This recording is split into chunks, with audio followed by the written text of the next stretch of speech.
뉴스 읽어드립니다. 오늘의 뉴스를 10분 만에 정리해드립니다.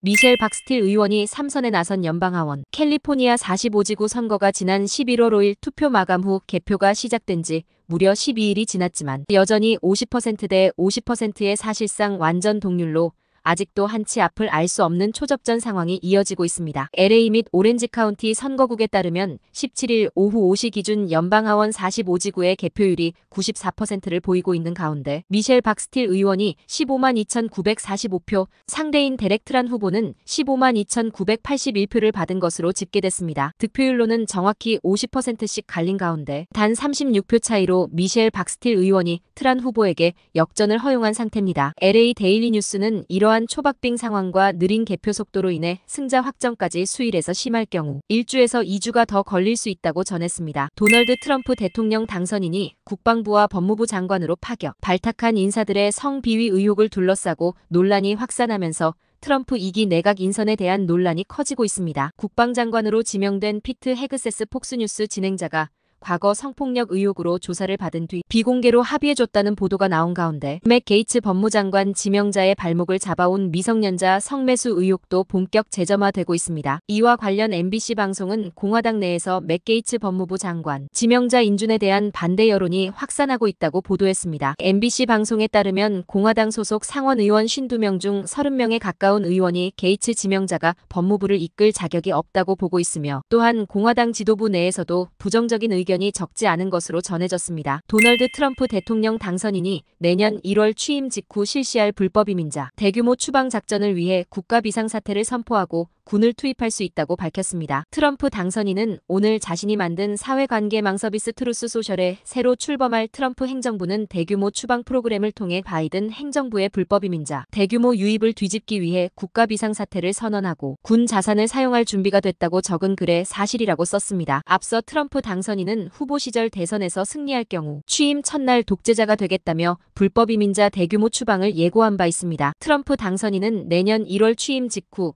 그간 공약했던 남부 국경 폐쇄, 불법 이민자 대규모 추방에 속도를 낼 것으로 보여지고 있습니다. 도널드 트럼프 대통령 당선인이 대선 일주일 전 자신에게 비판적인 보도를 낸 뉴욕타임스에 100억 달러의 손해배상을 요구한 사실이 밝혀졌습니다. 트럼프 당선인이 내년 1월 취임한다면 언론사에 대한 공격이 거세질 수 있다는 전망이 나오고 있습니다. 트럼프 당선인 측은 대선 일주일 전 뉴욕타임스 보도와 뉴욕타임스 기자들이 출간한 책에 허위 사실이 있다며 뉴욕타임스와 출판사 펭귄 랜덤하우스에 100억 달러의 손해배상을 요구하는 문서를 보낸 것으로 전해졌습니다. 트럼프 당선인 측은 법원에 손해배상 청구 소송을 제기하진 않았습니다. 트럼프 당선인 측은 뉴욕타임스에 보낸 문서에서 뉴욕타임스는 전성기가 지났다며 뉴욕타임스는 정치적 반대자에 대한 명예훼손을 하고 있으며 민주당의 대변인이라고 주장했습니다. 조 바이든 대통령이 우크라이나가 미국이 지원한 장거리 미사일을 러시아 영토 내부 공격에 사용하는 것을 승인했습니다. 이는 북한군의 러시아 파병에 대응하는 조치로 장거리 미사일이 러시아군과 북한군을 상대로도 쓰일 수 있다고 미국 정부 당국자들은 설명했습니다. 우크라이나의 장거리 미사일 사용을 금지했던 바이든 대통령이 급격한 정책 전환에 나선 것은 북한군의 추가 파병을 막는 것은 물론 우크라이나가 도널드 트럼프 당선인의 대통령 취임 이후 전개될 수 있는 종전 협상에서 유리한 고지를 점하게 하려는 의도라는 분석입니다. 러시아에선 3차 대전까지 거론하며 강하게 경고했고 미국과 함께 우크라이나를 지원하는 유럽 국가들은 긍정적인 반응을 보였습니다. 타스 통신 등에 따르면 드미트리 페스코프 크렘린궁 대변인은 브리핑에서 미국에 퇴임하는 조 바이든 정부가 불에 기름을 끼얹고 긴장을 더욱 확대하는 도발을 계속하려는 게 분명하다고 말했습니다. 페스코프 대변인은 미국의 분쟁 개입 측면에서 질적으로 새로운 양상에 돌입한다는 것을 의미한다고 주장했습니다. 푸틴 대통령도 9월 우크라이나는 서방의 위성 정보와 데이터 없이는 장거리 무기로 러시아 본토를 타격하지 못하므로 서방의 장거리 무기 사용 승인은 곧 미국과 유럽의 우크라이나 분쟁 직접 개입을 의미한다고 주장했습니다. 미국에서 눈동자색을 바꾸는 수술이 인기를 끌고 있는 가운데 의사들은 미용 목적의 수술은 위험하다며 경고하고 있습니다. 월스트리트 저널은 미국에서 더 나은 외모와 자신감을 기르기 위해서 가족들과 같은 눈동자 색깔을 갖고 싶어서 등 다양한 이유로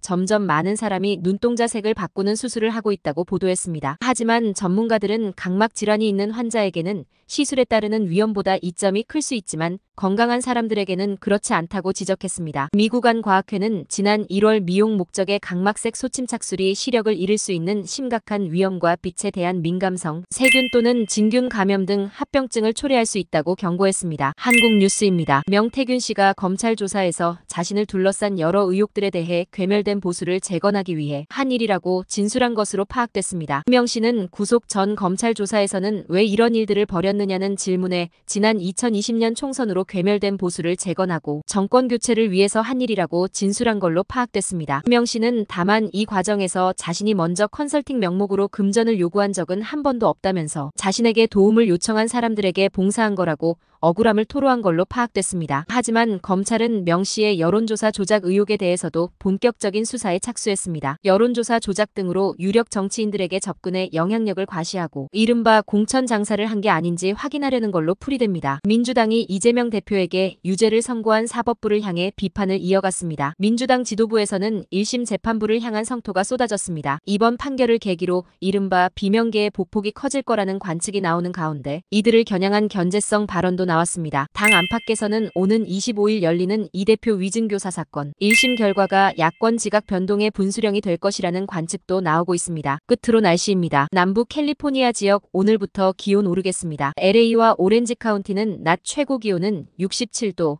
밤 최저 기온은 44도 예상됩니다. 밸리와 인랜드 엠파이어 지역 낮 최고 기온은 64도, 밤 최저 기온은 41도 전망됩니다. 해안가 지역은 낮 최고 기온 62도, 밤 최저 기온 48도 예상됩니다. 산간 지역 낮 최고 기온은 49도, 밤 최저 기온은 15도, 사막 지역은 낮 최고 기온은 57도, 밤 최저 기온은 23도 전망됩니다.